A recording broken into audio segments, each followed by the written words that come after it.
मेरी 4 बेटियां जवान हो चुकी थीं, लेकिन उनकी शादी नहीं हो रही थी। मैं उन्हें हर वक्त पर्दे में रखती थी। किराएदार का बेटा लंदन से वापस आया तो रोज मुझसे कहता, अपनी एक बेटी की शादी मुझसे कर दो, बाकी बेटियों की शादी 1 साल में हो जाएगी। एक दिन मजबूर होकर मैंने अपनी सबसे छोटी बेटी की शादी उससे कर दी और वह लंदन चली गई। फिर 1 साल के अंदर बाकी बेटियों की भी शादी हो गई।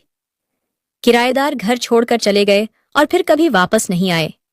एक दिन जब मैं बाजार से गुजर रहा था तो मैंने अपनी 4 बेटियों और किराएदार के बेटे को बाजार में देखा। मेरी 4 बेटियां थीं और उनकी मां का देहांत हो चुका था, लेकिन बेटियों के अच्छे भविष्य के लिए मैंने दूसरी शादी नहीं की और अकेले ही उन्हें पाला। वे समझदार और आज्ञाकारी थीं। उन्होंने कभी भी किसी चीज के लिए जिद नहीं की, मेरी बात को आदेश का दर्जा देती थी। मैं खुद पूजा पाठ का बहुत पाबंद था, इसलिए मेरी सारी बेटियां भी धर्म कर्म में रुचि रखती थीं और पर्दा भी करती थीं। मैंने उन्हें इतनी आजादी दी थी कि वे अपनी मर्जी से शिक्षा प्राप्त कर सकें, लेकिन वे बिना जरूरत घर से बाहर नहीं जाती थीं। पढ़ाई के लिए भी वे पूरी तरह पर्दे में जाया करती थीं। मैं नौकरी से रिटायर हो चुका था। घर का ऊपरी हिस्सा किराए पर दे रखा था और नीचे एक छोटी सी किराने की दुकान चला रहा था, जिससे मेरा गुजारा हो रहा था। मेरी सारी बेटियां जवान हो चुकी थीं और लगभग शिक्षा से भी फारिग हो गई थीं, लेकिन अभी तक किसी का भी रिश्ता नहीं हुआ था। घर में कोई औरत नहीं थी जो रिश्ते की बात करती। रिश्ता करवाने वाले भी अजीब अजीब रिश्ते सुझाते थे जो मेरे दिल को मंजूर नहीं होते थे। जो अच्छे रिश्ते आते, उनकी एक ही शर्त होती कि लड़की पर्दा न करे। वहीं जो अच्छे घरानों के रिश्ते आते, वे ऐसे होते कि वहां मुझे बेटी देने का दिल नहीं करता। इसी वजह से मेरी 4 बेटियां अब तक कुंवारी थीं और मैं इस बात को लेकर बेहद परेशान था। जब जवान बेटियां घर में हो तो माता पिता को चिंता होती ही है। हमारे किराएदार बस पति पत्नी थे और वे भी बड़ी उम्र के थे, इसलिए उनकी तरफ से मुझे कोई मसला नहीं था। वैसे भी घर में आने जाने के लिए बाहर से एक अलग रास्ता था और उनके घर में मौजूद रहने से मुझे यह तसल्ली रहती थी कि बेटियां अकेली नहीं हैं। एक दिन उनका इकलौता बेटा लंदन से पढ़ाई करके वापस आया। वह अच्छा लड़का था, नजरबाज किस्म का नहीं था। 1 हफ्ते के अंदर ही मुझे उसके किरदार का अंदाजा हो गया, इसलिए उसकी तरफ से भी मन में तसल्ली हो गई। एक शाम जब मैं आंगन में बैठा था तो वह लड़का मेरे पास आया और बोला, मुझे मालूम है कि आप अपनी बेटियों के रिश्तों की वजह से परेशान हैं। मैं आपको एक ऑफर देता हूं। आप अपनी 4 बेटियों में से जिसकी चाहे मेरी शादी उससे कर दें। बाकी तीनों की शादी 1 साल के अंदर अंदर हो जाएगी, ये मेरी गारंटी है। उस समय तो मैंने उसे डांट कर भगा दिया, लेकिन बाद में उसकी बात पर सोचने लगा। वह पढ़ा लिखा और अच्छा लड़का था, मेरी बेटी को खुश रखेगा। पर इस पूरे मसले में एक ही कमी थी, उसके माता पिता मेरे पास रिश्ता मांगने नहीं आए थे। अब मुझे यह नहीं पता था कि उसने अपने माता पिता से इजाजत ली या नहीं। अगर उसने खुद ही बात की थी तो मैं कैसे अपनी बेटी। मेरी 2 बेटियां, जो 2 कजिन्स की पत्नियां थीं, पहले ही विदेश में रह रही थीं। इस देश में मेरी सिर्फ एक बेटी रह गई थी। मुझे उन सब का ख्याल तो था, लेकिन यह तसल्ली भी थी कि वे अपने घरों में खुश हैं। छोटी बेटी के जाने के कुछ समय बाद ही बड़ी बेटी के ससुराल वाले भी विदेश में स्थानांतरित हो गए। मजबूरन मेरी बेटी को भी उनके साथ जाना पड़ा। अब भारत में मेरी कोई बेटी नहीं थी, लेकिन वे मुझे फोन करती रहती थीं और वे अपने ससुराल में बहुत खुश थीं। उनकी खुशी देखकर मैं इत्मीनान हो जाता था। बस कभी कभार दिल चाहता था कि उनसे मिलूं, लेकिन इतनी दूर जाने की सामर्थ्य नहीं थी। वैसे भी वे अलग अलग देशों में थीं। एक से मिलने जाता तो बाकी सबसे भी मिलना पड़ता। मुझे लगता था कि मेरे पास ज्यादा वक्त नहीं है। मेरी सेहत ठीक नहीं रहती थी। मैंने घर में एक नौकर लड़का रख लिया था। 4 बेटियां मेरे मना करने के बावजूद समय समय पर मुझे कुछ कुछ रकम भेजती रहती थीं। मेरी अपनी दुकान भी थी और पेंशन भी मेरे लिए काफी थी। ऊपर वाला हिस्सा तो पहले ही मैंने किराए पर दे रखा था, लेकिन अब अपने घर का भी एक हिस्सा किराए पर दे दिया था, इसलिए मुझे पैसों की कोई समस्या नहीं थी। जिंदगी आराम से गुजर रही थी।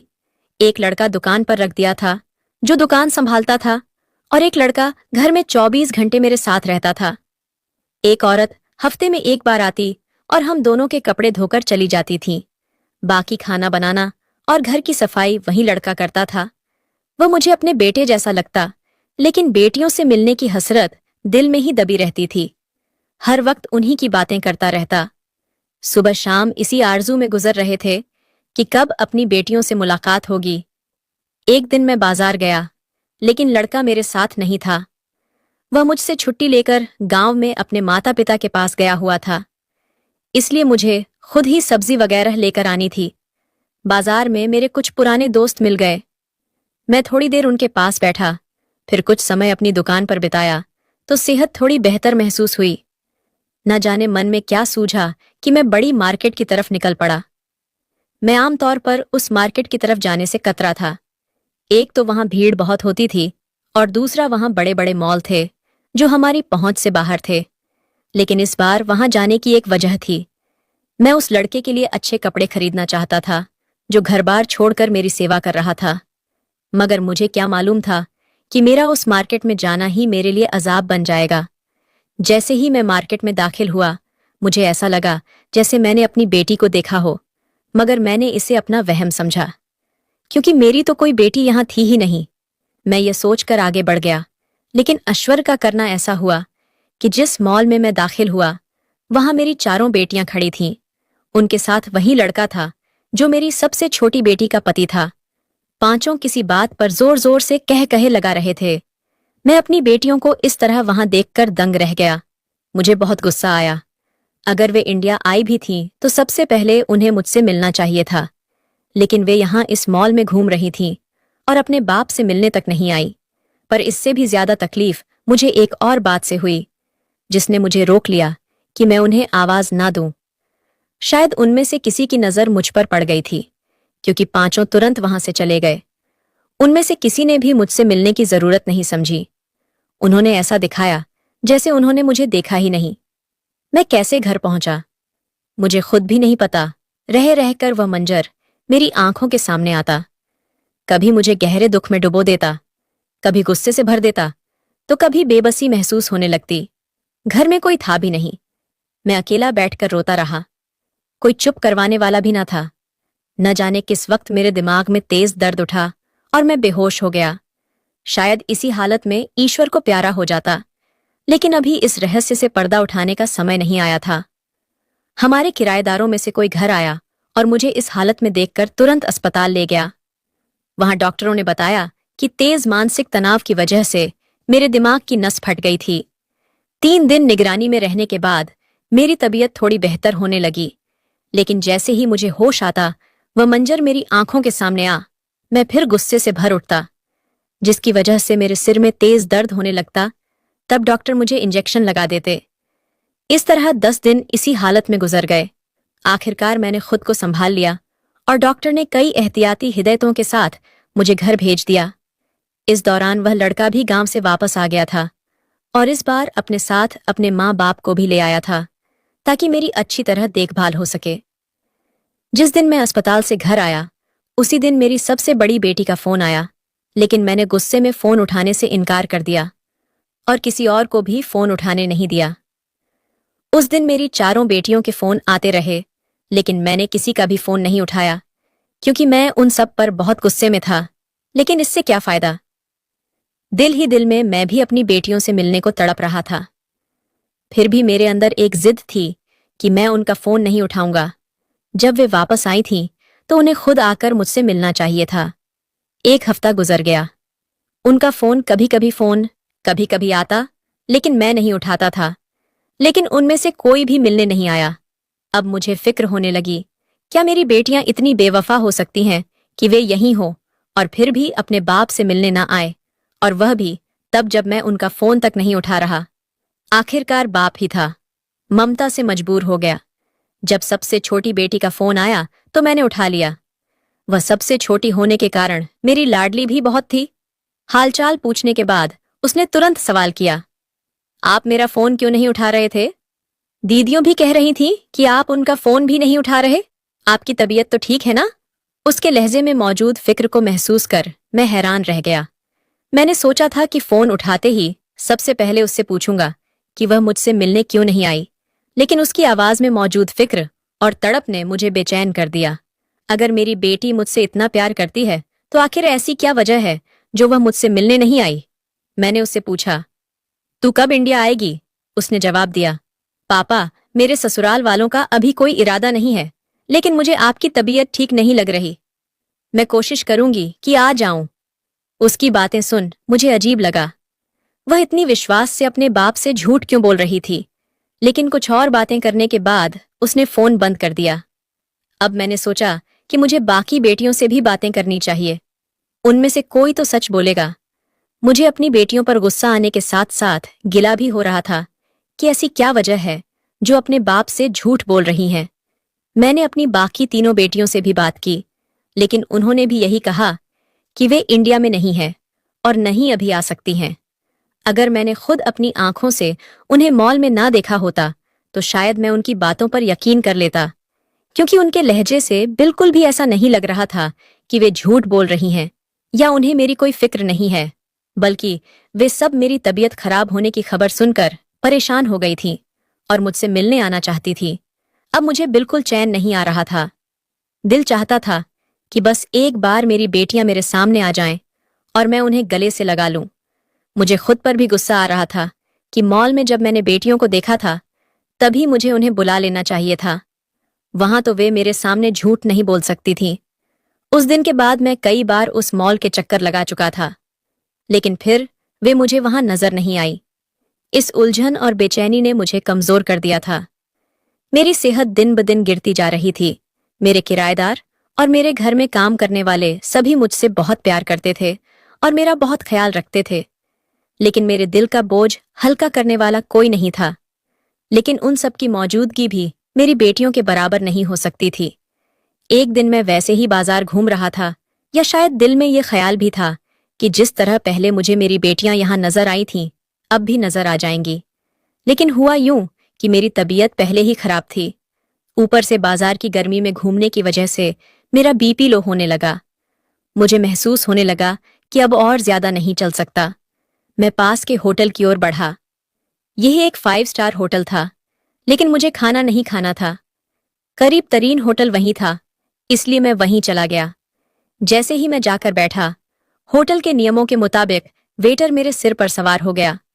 मैंने उसे एक अच्छा सा जूस लाने को कहा और टेबल पर पहले से रखे जग में से पानी डालकर पिया। इससे मेरी तबीयत कुछ बहाल हुई। अब मैंने चारों तरफ गौर करना शुरू किया। यह एक बेहद आलीशान होटल था। हर ओर सूट में सजे हुए लोग नजर आ रहे थे, लेकिन मुझे किसी से क्या लेना देना था। मैं तो सिर्फ जूस के इंतजार में था ताकि तबीयत कुछ ठीक हो जाए। थोड़ी ही देर में वेटर जूस लेकर आ गया। मैंने जूस पीकर बिल अदा किया, लेकिन जैसे ही मैं जाने लगा मेरी नजर दूसरी मंजिल की बालकनी पर पड़ी। वहां का मंजर देखकर मैं वहीं जम गया। उस बालकनी में एक मेज के चारों ओर मेरी चारों बेटियां बैठी हुई थीं। मुझे लगा यह मौका सही है। मैं तेजी से सीढ़ियों की ओर बढ़ गया। उन्हें शायद ख्याल भी नहीं होगा कि इस होटल में उनका बाप भी आ सकता है। मैं जल्दी जल्दी ऊपर गया और सीधा उनके टेबल की तरफ बढ़ा। जैसे ही उन्होंने मुझे देखा, उनके चेहरे पर परेशानी छा गई, लेकिन उन्होंने ऐसे दिखाया जैसे मुझे जानते ही ना हो। मैंने उनसे बात करने की कोशिश की, लेकिन तभी एक बेटी ने सख्त लहजे में मुझसे वहां से जाने को कहा। साथ ही उसने चुपके से एक कागज मेरे हाथ में पकड़ा दिया। कागज पर लिखा था, आप अपने घर चले जाएं, हम लोग घर आएंगे और घर आकर बात करेंगी। उन्होंने आंखों ही आंखों में मुझसे वादा किया कि वे आज ही आए। मैं जल्दी से घर चला आया और बेचैनी से उनके आने का इंतजार करने लगा। थोड़ी देर बाद एक टैक्सी से 2 बेटियां आईं। उन्होंने पूरा बुर्का पहना हुआ था। उनके आने के 10 मिनट बाद ही दूसरी टैक्सी भी आ गई, जिसमें मेरी बाकी 2 बेटियां बैठी हुई थीं। वही बेटियां जिन्होंने होटल में मुझसे अजनबियों जैसा सलूक किया था। वे घर में दाखिल होते ही मुझसे लिपट गई और जोर जोर से रोने लगी। मुझे समझ नहीं आ रहा था कि मैं अब उनसे कैसा सलूक करूं। मैं उनसे गुस्से में था, लेकिन जिस तरह वे मुझसे लिपट कर रो रही थीं, ऐसा लग रहा था जैसे वे अपने बाप के सीने से लगकर अपनी बेबसी का इजहार कर रही हों। बहुत देर बाद जब उनके जज्बात कुछ शांत हुए, सबको पानी पिलाने के बाद मैंने उनसे पूछा, ये सब क्या हो रहा है? तुम लोग इंडिया में होते हुए भी मुझसे मिलने क्यों नहीं आती? और तुम इंडिया में हो ही क्यों? तुम्हारे ससुराल वाले तो बाहर रहते हैं ना? उन्होंने जवाब दिया, आप समझ ले कि आपकी बेटियां बाहर ही होती हैं। हम जानबूझकर आपसे मिलने नहीं आती थीं, क्योंकि इस स्थिति में हम आपकी जान को खतरे में नहीं डाल सकती थीं। लेकिन आज आपको देखकर खुद पर काबू नहीं रख सके, इसलिए मजबूरन हमें यहां आना पड़ा। अब इसके बाद आपके साथ क्या होगा, हम कुछ कह नहीं सकती। मुझे उनकी बातें सुनकर अजीब सा लगा। ऐसी भी क्या बात हो सकती है कि मेरी बेटियां मुझसे मिलने में डर रही हैं? आखिर ऐसी क्या समस्या है कि मेरे अपने ही बच्चों से मिलने पर मेरी जान को खतरा हो सकता है? इसका जवाब सिर्फ उन्हीं के पास था, इसलिए मैंने उनसे ही पूछ लिया, आखिर बात क्या है? वे एक दूसरे की तरफ देखने लगी। शायद किसी में हिम्मत नहीं थी बताने की। आखिरकार सबसे बड़ी बेटी ने हिम्मत जुटाकर कहना शुरू किया, आपको याद है ना, जो किराएदार हमारे घर में रहते थे, उनके बेटे से छोटी की शादी करवाई गई थी।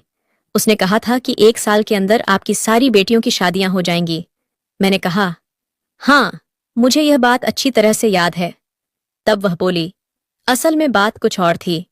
एक दिन हम चारों आंगन में बैठी हुई थीं। तभी ऊपर से उसकी नजर हम पर पड़ गई। हमारी खूबसूरती देखकर ही उसने यह पूरा प्लान बनाया था। हम पूरी तरह पर्दे में रहती थीं, इसलिए आसपास के लोगों ने हमें कभी नहीं देखा था। कोई करीबी रिश्तेदार तो था नहीं। जो सहेलियां थीं, वे भी सिर्फ कॉलेज या यूनिवर्सिटी तक सीमित थी। कोई भी ऐसी सहेली नहीं थी जो हमें घर तक जानती हो। उस लड़के ने 1 हफ्ते के अंदर हमारी सारी जानकारी निकाल ली। फिर उसने एक चाल चली और आपको हमारी शादी करवाने पर मजबूर करने लगा। जब आपने छोटी बहन की शादी कर दी, तो उसके बाद एक के बाद एक हम तीनों की भी शादी हो गई। असल में जिनसे हमारी शादी हुई, वे सभी उसी के ग्रुप के लोग थे। वे यहाँ अलग अलग रूप धारण कर आते रहे। जिन लोगों को वे अपने माँ बाप बताते थे, वे किराए के लोग थे। उनमें से कोई भी उनके असली माँ बाप नहीं था, बल्कि जो हमारे साथ इतने साल रहे, वे उसी लड़के के असली माँ बाप थे। इसलिए वह हमें मजबूर करके अपने साथ ले गया।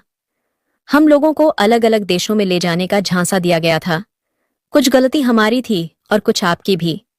आपने बचपन से हम पर धार्मिक मामलों में कड़ाई की, पूजा पाठ, पर्दा। लेकिन आपने हमें यह नहीं बताया कि पर्दा ना करने के असल नुकसान क्या है। आपने बस हुक्म दिया और हमने उसे मान लिया, लेकिन उसे अपने दिल में नहीं उतारा। शायद इसी कमजोरी का उन्हें पता चल गया था। सबसे पहले उन्होंने हमें मॉडलिंग और एक्टिंग का झांसा दिया। हमें यह डर नहीं था कि हमें कोई पहचान लेगा, क्योंकि आप टीवी देखते नहीं थे। इसलिए हमारा करियर मॉडलिंग से शुरू हुआ। हम चारों शक्ल, सूरत और कद काठी में लगभग एक जैसी थीं। इस वजह से हम बहुत जल्दी मशहूर हो गए। हर डिजाइनर हमसे मॉडलिंग करवाना चाहता था। धीरे धीरे हमें ड्रामों और फिल्मों में भी काम मिलने लगा। हमें लगता था कि हम बहुत कामयाब हो गई हैं, लेकिन हमें क्या मालूम था कि हम धीरे धीरे एक दलदल में उतरती जा रही हैं।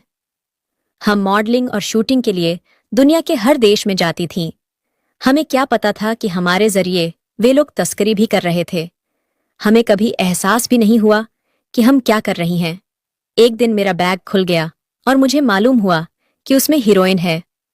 वह बैग मुझे मेरी फिल्म के डायरेक्टर ने दिया था और कहा था, इस बैग को दूसरे देश में जाकर वहां के प्रोड्यूसर को दे देना। ऐसे ही हमें अक्सर चीजें दी जाती, लेकिन हमें नहीं पता था कि हम क्या कर रही हैं। यह पूरा गिरोह एक दूसरे से मिला हुआ था। वे सिर्फ हीरोइन ही नहीं, बल्कि कई और गैर कानूनी चीजों की तस्करी में शामिल थे। जब हमें इस सच्चाई का एहसास हुआ, तब हमने वहां से निकलने की कोशिश की, लेकिन उन लोगों ने हमें वह वीडियो दिखाई जिसमें हम सारी चीजें ले जाते हुए नजर आ रहे थे। उन्होंने साफ शब्दों में कह दिया, अगर तुम लोगों ने यह बात किसी को बताने की कोशिश की या हमारे कारोबार में दखल देने की कोशिश की, तो ये वीडियो पूरी दुनिया में फैला दी जाएगी। तुम्हें किसी भी देश में पनाह नहीं मिलेगी। इंटरपोल तुम्हारे पीछे पड़ जाएगा और साथ ही हम तुम्हारे बाप को भी खत्म कर देंगे। अब मुझे उनके असली चेहरे की समझ आ गई थी। मेरे दिल में जो अपनी बेटियों के लिए गुस्सा और नफरत भर गई थी, वह अब हमदर्दी में बदल गई। वे मुझसे मिलकर चली गईं, लेकिन मैं बाप था। हाथ पर हाथ रखकर कैसे बैठ सकता था? मैंने अपनी पूरी जिंदगी के संपर्कों का इस्तेमाल किया और कानून तक यह सच्चाई पहुंचाने की कोशिश की, लेकिन जो मेरी बेटियों ने कहा था वही हुआ। उल्टा मुझे और मेरी बेटियों को ही धमकियां मिलने लगीं। मजबूर होकर मुझे चुप बैठना पड़ा और अपना मामला ईश्वर पर छोड़ दिया। मेरी बेटियां अंदर ही अंदर उन लोगों के खिलाफ सबूत इकट्ठा करने में लगी थीं, लेकिन ईश्वर का इंसाफ अलग होता है। उस गिरोह के अंदर ही बगावत हो गई और वे दो गुटों में बंट गए। दोनों गिरोहों ने एक दूसरे के खिलाफ कानून को सबूत सौंप दिए। इस पूरे मामले में मेरी चारों बेटियां माफी की गवाह बनकर बरी हो गईं। उन्होंने जो सबूत जुटाए थे वे सारे अदालत को सौंप दिए और अपराधियों को कड़ी से कड़ी सजा मिल गई। ईश्वर से प्रार्थना है कि वह हमें नेक और अच्छे काम करने की हिदायत दे। बेशक हर मुश्किल से बचाने वाला और हर संकट से निकालने वाला सिर्फ ईश्वर ही है। दोस्तों, आपको यह कहानी कैसी लगी कमेंट करके जरूर बताएं। अगर आपको यह कहानी पसंद आई हो तो लाइक करें और अपने दोस्तों के साथ शेयर करें। ऐसी ही सीख देने वाली और दिलचस्प कहानियां सुनने के लिए हमारे चैनल को सब्सक्राइब करें और हाँ, बेल आइकन दबाना ना भूलें ताकि आप हमारी कोई भी कहानी मिस ना करें। हम फिर मिलेंगे एक नई कहानी के साथ।